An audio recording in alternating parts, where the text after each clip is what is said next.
ఎన్టీఆర్ జిల్లా జగ్గయ్యపేటలో భారీ చిట్టీల మోసం బయటపడింది. ఓ వ్యక్తి చిట్టీలు, గోల్డ్ స్కీమ్ పేరుతో ఎంతో మందిని నమ్మించి మోసం చేశాడు. ఆఖరికి 5 కోట్ల రూపాయలతో పరారైపోయాడు నిర్వాహకుడు. ఇప్పుడు బాధితులంతా గగ్గోలు పెడుతున్నారు.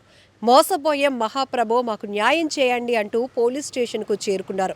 సుమారు 100 మంది బాధితులు ఇప్పటికీ బయటకు వచ్చి ఆ నిర్వాహకుడి వ్యవహారాన్ని బయటపెట్టడమే కాకుండా మేమింత కట్టామంటే మేమింత కట్టామని, కుటుంబ అవసరాల కోసమని, పిల్లల పెళ్లిళ్ళ కోసమని ఒక్కొక్కరు ఒక్కొక్క రకంగా చెప్తున్నారు. ఎందుకంటే కొంత అక్కడ దాచుకుంటూ చిట్టీలు వేయడం వల్ల ఆఖరికి భారీ అమౌంట్ వస్తుంది కాబట్టి దాన్ని పెద్ద అవసరం నిమిత్తం వాడాలి అనేది వీళ్ళ ఇంటెన్షన్.